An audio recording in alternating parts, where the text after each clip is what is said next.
¿Qué tal? ¿Cómo les va? Feliz Pascua Judía, la celebración que ya lleva 3.500 años y que hoy se pone en marcha otra vez durante 8 días con la primera estrella. Toda la colectividad, nuestro saludo, respeto y afecto. Y la etapa informativa del día tiene que ver con, vamos a tomar a Página 12 en este caso, con lo que hoy conmovió al mundo científico, no solo de la Argentina, sino también en el mundo, y tiene que ver con el Instituto Malbrán. De pura cepa, tiene que ver, usted lo conoce más del vino que del tema de los virus, tiene que ver con un aspecto del perfil del coronavirus que es distinto. Es de una manera en Asia, de otra forma en los Estados Unidos y diferente también en Europa. Y si uno encara la tarea contra el coronavirus sin saber cuál es la cepa que está enfrentando, puede quedar pedaleando en el aire, es decir, en el fracaso. El Instituto Malbrán logró hacer la secuencia de los genomas completos de 3 pacientes argentinos con coronavirus. Y esto es algo que se celebra científicamente, por supuesto, en toda la República Argentina, y de esto ha sido parte también un Estado muy presente como el que hoy día se tiene. Uno de los científicos más acreditados de la Argentina, reconocido mundialmente como Alberto Corbett, le explica mejor de qué se trata el descubrimiento, lo que consiguieron los científicos del CONICET. Lo que hicieron los científicos del Malbrán es determinar esa información, esa secuencia exacta del ARN de los virus que están circulando en la Argentina, lo cual implicó un trabajo riesgoso porque tuvieron que cultivar el virus de los pacientes en condiciones de mucha seguridad para no contagiarse de ellos, aislar el genoma, aislar el ARN y luego secuenciarlo, o sea, determinar la información. Y descubrieron que hay 3 secuencias distintas, 3 informaciones distintas, una que es similar a la de los Estados Unidos, otra que es similar a la asiática y otra que es similar a la europea. Que hay 3 vías de entrada, por lo menos, a nuestro país, y esto tiene una utilidad práctica porque, por un lado, permite un seguimiento epidemiológico para saber quién contagia a quién y por dónde.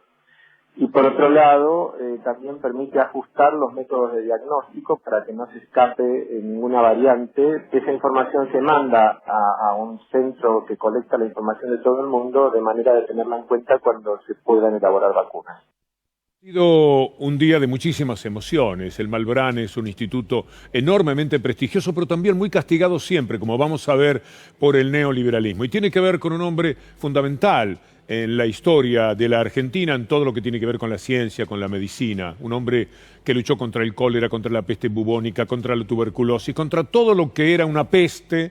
Él estaba allí, en primera línea, fuera en Mendoza, fuera en Europa, fuera en la Argentina. Por eso el instituto, que se creó en 1916, desde hace 25 años, lleva su nombre. Carlos Malbrán no está entre nosotros desde 1940, si mal no recuerdo la fecha, pero desde siempre es una de las personalidades más importantes y hoy se le hizo honor.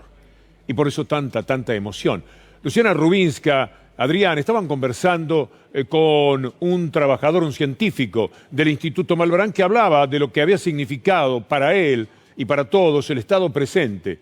Al equipo de producción, a Luciana, se le ocurrió preguntarle al presidente si no tenía ganas de participar de la nota. Y mire qué hecho tan emocionante se produjo. Que sabiendo eso pueden sacar una conclusión que es un virus que va mutando, va cambiando y adaptándose a los distintos lugares.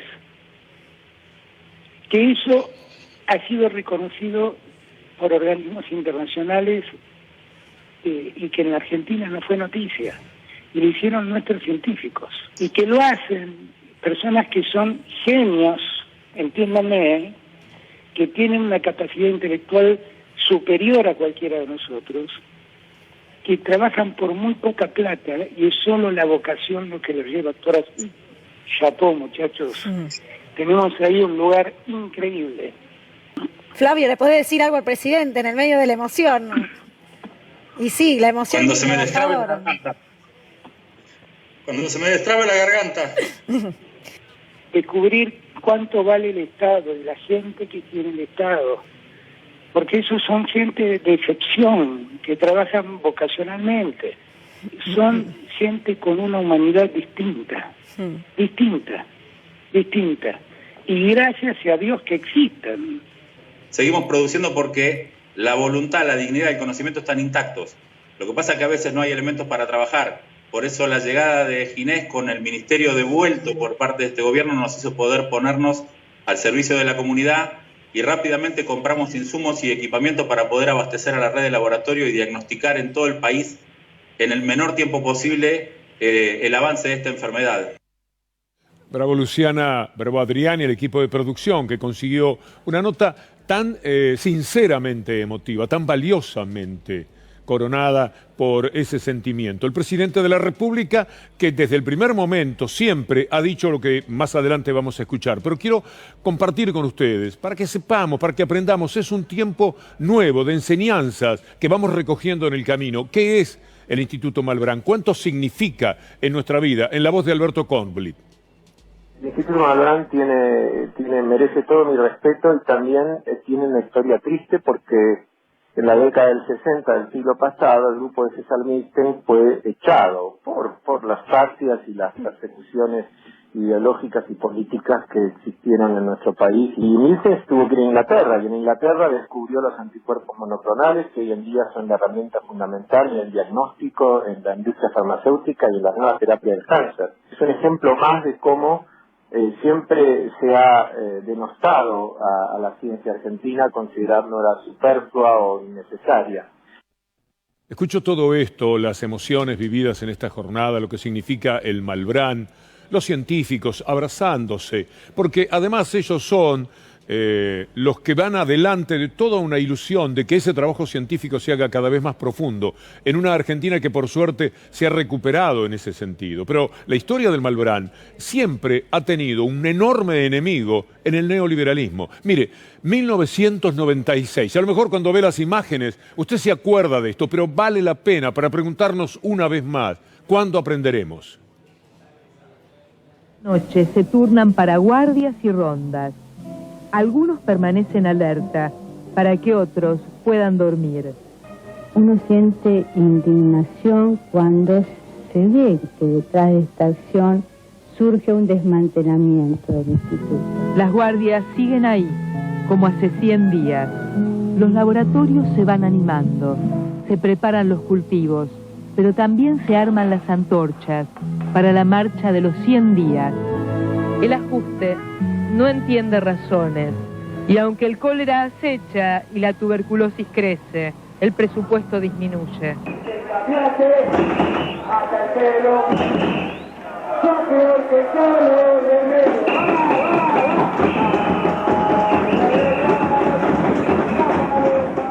Luchando por nuestra dignidad, luchando por las fuentes de trabajo, defendiendo los derechos de todo el pueblo argentino, vamos a poder salir adelante. Para eso tenemos que tener constancia, tenemos que tener fe en nuestras propias fuerzas. Nosotros seguimos acá desde hace más de 4 meses, pero no estamos solos. Queremos discutir todo, queremos discutir qué modelo de país queremos, culturalmente, socialmente, económicamente, políticamente. Nosotros no vamos a ser furgón de cola de nadie. Por un lado, gratifica compartir esto con ustedes, pero por otro lado también genera una cierta impotencia por esa pregunta que nos hacemos: ¿hasta cuándo hay que volver con cada una de estas historias? 1996 se parecía tanto al 2016. Igual, el Instituto Malbrán maltratado por un Estado a cargo de un gobierno neoliberal. Cambian las cosas y ahora todo es diferente. Mire qué suerte. Imagínense por un momento que hubiera sido otro régimen político el que hubiese estado a cargo de nosotros en esta pandemia brutal. Con el Malbrán, al que se le quitó el presupuesto, se le echó gente, le pasó de todo al Instituto Malbrán. Ahora está allí siendo un ejemplo de lo que la ciencia argentina puede hacer. Algo que Favaloro lo dijo hasta el cansancio, luchando para tener un Estado presente. Sin Estado no hay ciencia, no hay nada. No se puede creer que el mercado lo resuelve todo. El Estado no puede dejar de ocuparse de la educación, de la salud, de la seguridad. Hay temas que son prioritarios. El Estado debe ser el que, o no sé cómo diríamos, sea el ente regulador desde el punto de vista social. No puede dejarlo de lado. Esa lucha se lo llevó al doctor Favaloro. Toda esa pelea que tuvo que dar los desgastó de la manera que todos conocemos, y muchos que dan vuelta por ahí tienen tanto, pero tanto que ver con lo que fue el final del doctor Favaloro. el nombre de la ciencia durante el debate, es bueno recordar lo que dijo Alberto Fernández. Si hay dos cosas que no atendió el gobierno de Mauricio Macri, son la salud y la educación. La salud no solo dejó de ser un ministerio.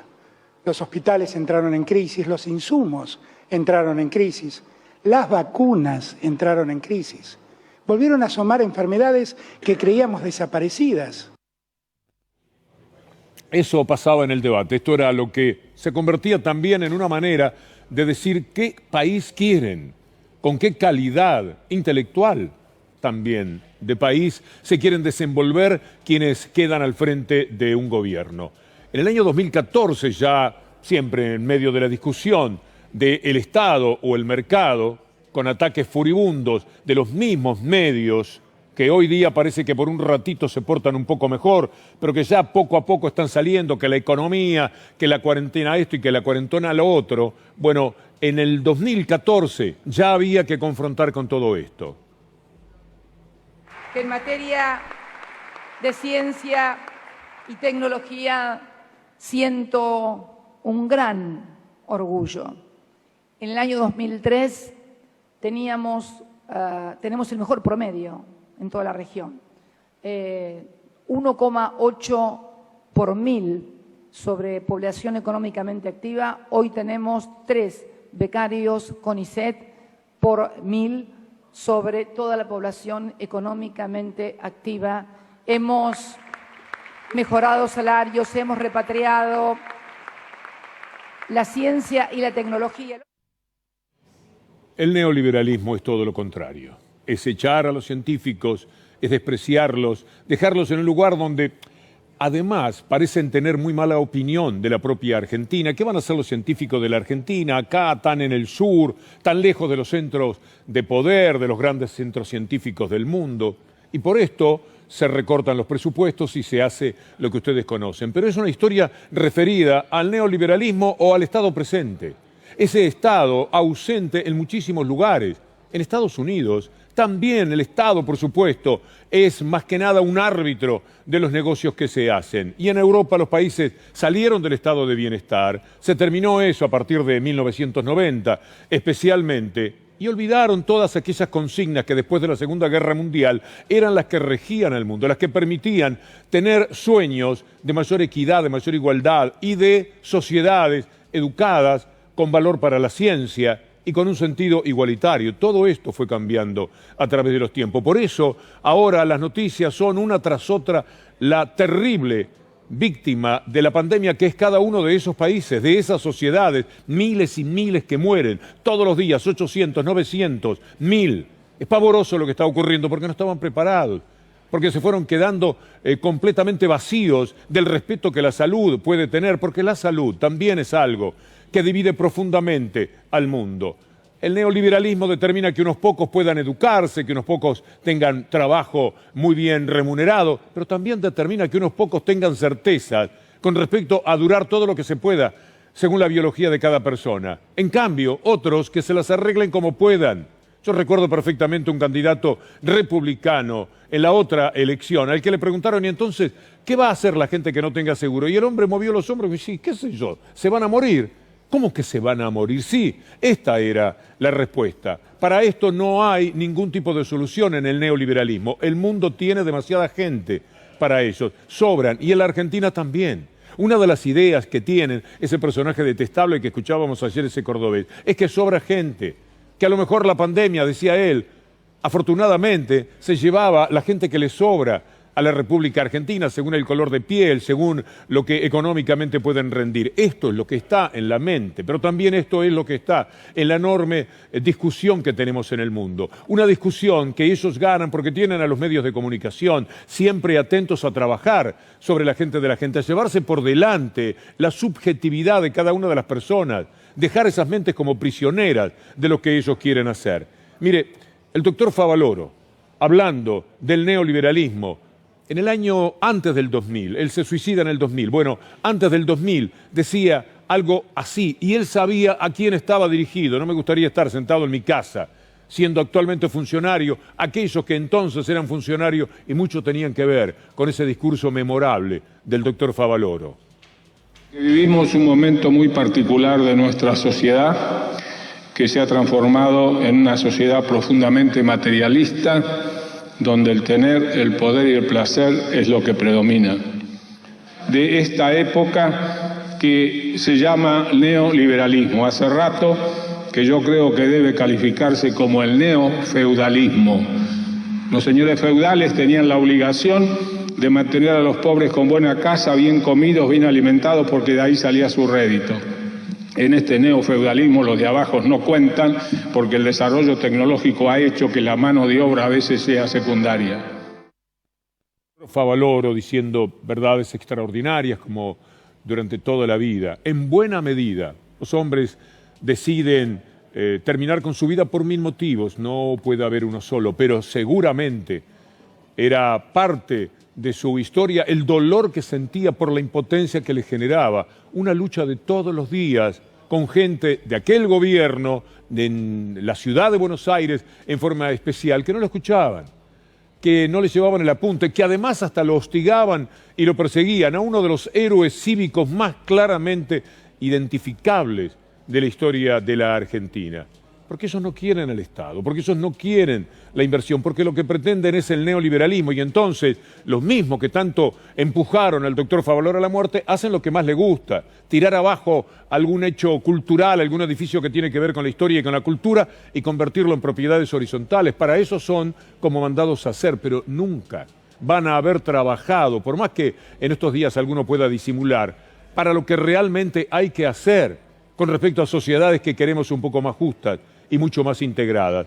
Hoy en Página 12 tomaban una parte de lo que decía Alberto Kornblit, al rato conversó con nosotros, secuencias y consecuencias de los virus. Y nosotros tomamos una frase especialmente de esta nota escrita por este científico tan ponderado de la Argentina. Uno se pregunta hasta cuándo la ciencia y los científicos argentinos deberemos seguir rindiendo examen frente al establishment.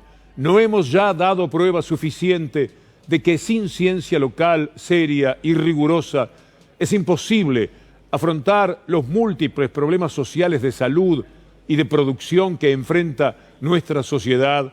¿No resulta ilustrativo que el premio Nobel César Milstein, descubridor en Inglaterra de los cuerpos monoclonales, herramienta indispensable para la lucha contra las enfermedades en la industria farmacéutica y en la nueva terapia del cáncer, haya sido echado del Instituto Malbrán en la década del 60 pasado? Pregunta, ¿hasta cuándo los científicos vamos a tener que seguir rindiendo examen frente al establishment económico, a los sectores del poder económico, para darse cuenta que sin ciencia y sin tecnología no solamente no se puede responder a los desafíos de la salud, sino que no se puede avanzar en un país? Paradójicamente, los dos ministerios que están trabajando fuertemente en este problema, que son obviamente el de salud y el de ciencia y tecnología, habían sido degradados a secretarías por el gobierno de Macri. Pusieron en segundo nivel porque consideraban que no eran importantes. En medio de la desazón de estos tiempos, en medio del fastidio inevitable, de las preguntas que nos hacemos y que todavía no tienen respuestas, de la preocupación que genera que a la salida de todo esto vamos a seguir metidos en rigurosos problemas que habrá que afrontar, en lo conflictivo que siempre aparece en estos casos. Igualmente este es un muy buen día.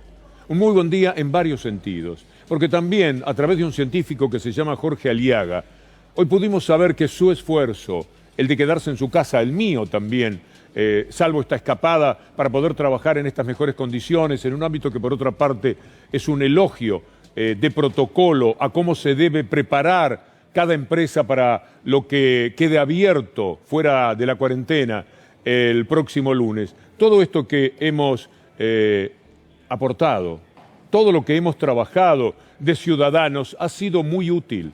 Sepa usted, y se lo vamos a decir con énfasis, que la situación podría ser mucho peor y los números parecerse a lo que ocurre en esos lugares que uno dice, pero ¿cómo puede ser? 400.000 enfermos en los Estados Unidos, más de esa cifra, siempre más de 100.000 en cada uno de los países más afectados en Europa y miles de muertos en cada una de las jornadas. La Argentina tiene en estos momentos cifras que parece ser, si se mantiene, van a convertir en un gran acierto todo lo que se ha realizado para combatir al coronavirus. Preste la atención a lo que Jorge Aliaga, este científico, hoy nos estaba contando sobre la curva de la enfermedad y del contagio, porque aquí va a poder valorarse a sí mismo. Usted que está en su casa en estos momentos y muchas veces mira por la ventana y dice, ¿valdrá la pena? Mire cuánto vale la pena. Este es el título. Si el gobierno no hubiera tomado medidas, hoy tendríamos 50.000 casos. Y la nota. ¿Qué hubiera pasado? ¿Cómo venían los datos? ¿Y qué cambió por las medidas que se tomaron? Los cambios en las curvas de Argentina en función de cuándo se habían tomado las medidas. Y la conclusión a la que llego es que más o menos demoran 2 semanas las medidas en verse. Uno lo que está viendo hoy es consecuencia de las cosas que se tomaron 15 días atrás o más. El domingo 15 de marzo tendría que haber corrido la carrera UNICEF en Palermo y íbamos a correr más de 10.000 personas. Y no se corrió porque se suspendió el fin de semana. Eso fue una semana antes de que hubiera el parate general. Ya se estaban suspendiendo actividades y días antes se había tomado restricciones con los viajantes, etcétera. Las primeras medidas esas empezaron a ver su efecto el 25 de marzo. Hasta el 25 de marzo nosotros veníamos en una velocidad de crecimiento de la epidemia que multiplicaba por 10 los casos cada 10 días. Y teníamos 500 casos el 25 de marzo. ¿Eso qué quiere decir? Que si no hubiéramos hecho nada, 10 días después del 25 de marzo hubiéramos tenido 5.000 casos. 20 días después del 25 de marzo hubiéramos tenido 50.000 casos. Esa es la velocidad con que crecen este tipo de cosas y con que venía creciendo en Argentina. Y hoy en día tenemos algo así como 1.700. Como veníamos al 25 de marzo, 20 días después, que ya prácticamente estamos cerca, creo que este fin de semana alcanzó los 20 días, un poquito más, digamos, primeros días de la semana que viene tendríamos 50.000. ¿Y si hubiéramos sido ese número? Si efectivamente hubiéramos sido 50.000, ¿cuántos muertos más estaríamos llorando? Es muy importante considerar esto, porque también la pregunta es inevitable. No podemos dimensionar el valor del esfuerzo que nos ha pedido el gobierno y que hemos aceptado con una obediencia que también hay que reconocer. Más allá de que siguen los controles, ahora voy a ir con Cristian Minich antes de recibir a Gustavo Silvestre y a Minuto 1. Por cierto, todavía hay gente que trata de burlar los controles, pero es muy poca comparado con el 90 y pico largo por ciento que nos hemos esmerado en hacer las cosas de la mejor manera. Hemos evitado un verdadero drama, una tragedia mucho más grande todavía para la Argentina. Lo que dice Jorge Aliaga es muy definitorio con respecto a tantas preguntas que nos hacemos y que por nuestra cuenta no podemos responder. Ha sido grande lo que el pueblo argentino aportó. No entrenado para demasiada obediencia, ya sabemos cómo se es por acá. Y sin embargo, fíjense ustedes, hubo responsabilidad, también hubo miedo, por supuesto. El miedo no es tonto. Y el miedo acompañó, porque cuando no tenemos miedo por nosotros mismos, tenemos miedo por los seres queridos. Y eso ayudó también, sí, el miedo. De alguna manera lo respetamos, pero también el deseo de hacer las cosas de la mejor manera, por una vez ser anónimos servidores de algo que le va a ser muy importante a toda la sociedad. Y mientras tanto, hay que lamentar cosas que son también demostrativas de que, como hablábamos ayer, en estos tiempos aparece lo peor y lo mejor de los seres humanos y también de las empresas. Hay empresas que se aferran a mantener a sus trabajadores y está Techín que los echa. Están las empresas que sirven comida rápida con sus chicos que se matan por ellos, que trabajan en las peores condiciones pero no les pagan el salario porque 15 días esas empresas no pueden perder. Está esto que van a ver a continuación, después de ver lo que el Papa dijo, porque es pertinente tomar en cuenta lo que Francisco dijo sobre este tiempo de pandemia, en el cual el que hace negocio a costa de los necesitados merece que se rece por él, porque es alguien que parece que en este momento está muy perdido. Los que hacen comercio con los necesitados. Y de esto vamos a hablar antes de la llegada de Gustavo Silvestre, que ya está con todo listo, y de Cristian Minich, si es que tenemos un minuto para él. Mire lo que pasó en Venado Tuerto, este es el título. Un supermercado, la Anónima, quería vender 1 tonelada de carne podrida. Es cierto que la estaban preparando de la mejor manera, con lavandina, etcétera, perdóneme la ironía. Pero esto era lo que querían hacer. lo descubrió el intendente, que se llama Lionel Chiarella, y entonces pasó esto. La cadena de supermercados La Anónima, en donde obviamente en nuestra ciudad es una de las cadenas más importantes. El día domingo recibimos una denuncia que un supermercado, una cadena nacional, estaba preparando para la venta una gran cantidad de carne que la estarían lavando con lavandina y con cloro para ser comercializada. Es una denuncia de un vecino. El día lunes procedemos con el área de control urbano que nosotros disponemos desde la municipalidad de acá de Venado Tuerto. Hacemos la inspección correspondiente y encontramos en la carnicería 514 kilos de carne que estaban en un estado de descomposición, con un color verde. El mundo es así. Están los miserables, como ese hashtag de antes de anoche, de Minuto 1. Están los poderosos que creen que no tienen que respetar nada. El hashtag de anoche, vamos a ver cuál es el de hoy, en instantes nada más. El mundo tiene de este tipo de gente. No se puede creer. El mismo supermercado es aquel que vendía el agua más cara en las inundaciones de Comodoro Rivadavia. No tienen corazón. No puede ser. ¿Cuántos churrascos van a comer los integrantes de este supermercado y de otros que también sacan alguna ventaja? Pero esta es la peor, venderle carne podrida a la gente. Algo que se consume mucho en el periodismo, pero que en la vida cotidiana es un insulto, una falta de respeto a la salud de la gente y a la dignidad de la gente. Un minuto final con Cristian Minich, que está en la Panamericana, creo, con los controles de hoy, y me va a dar mucho gusto recibir Minuto 1 con Gustavo Silvestre. Cristian, buenas noches. Buenas noches, Víctor Hugo. Kilómetro 31 de la Panamericana, donde se está realizando uno de los controles que tienen principalmente como objetivo evitar el tránsito con fines turísticos, evitar que salgan los vehículos, por ejemplo, hacia la costa atlántica, hacia los countries, a pasar el fin de semana en algún lugar rompiendo la cuarentena. Aquí se secuestraron por lo menos 20 autos en lo que va de la jornada de hoy. El tránsito es mayor que el habitual, se ha incrementado en los últimos días aproximadamente en un 5%, pero se mantiene, Víctor Hugo, aproximadamente cerca de un 70% menos que el tránsito habitual, que lo que era antes de la pandemia. Aquí más temprano estuvo también fiscalizando todo Sergio Berni, el ministro de Seguridad bonaerense, chequeando cómo se están realizando los controles que han sido reforzados en distintos puntos, tanto de la ciudad como de la provincia de Buenos Aires. Se han sumado 9.000 agentes a estos operativos para este fin de semana que se viene, de Semana Santa. Bien, Cristian, muchas gracias. Seguramente seguiremos con esa cobertura en Minuto 1. ¿Qué tal, Gustavo? Codito, ¿cómo le va? Un gustazo. Bien, ¿Cómo muy anda? bien. Y muy contento con varias cosas que pasaron hoy, especialmente esa nota de la media tarde. Sí, excelente aquí. Sí, porque ahí se destaca un presidente que está con la brújula en todas partes, que no se detiene. Hoy hablábamos con una de las directoras, vamos a hablar esta noche con el director del Malbrán, porque lo que han hecho en el Malbrán es un logro científico. Después que el macrismo lo quiso exterminar, ahora están encontrando el genoma del coronavirus. Tenía que ser en la Argentina, ¿no? Y este gobierno le está dando con el Estado hoy nos decían los trabajadores del Malbrán, es la primera vez que un presidente visita el Malbrán. Estaban emocionados y por eso hoy fue fantástico ese el valor de esa nota, la emoción que tenía el señor que estaba conversando con Alberto Fernández, porque es todo un gran reconocimiento. Exactamente, un gran reconocimiento. Y estaba escuchando que ahora voy a retomar las palabras del Papa Francisco. Muy a estos tiempos hay que seguir la línea del Papa, me parece. Hay que ir detrás para este nuevo mundo que se viene. En esa línea lo dejo, Gustavo. Un gustazo. Buen programa. Buenas noches, Víctor Hugo.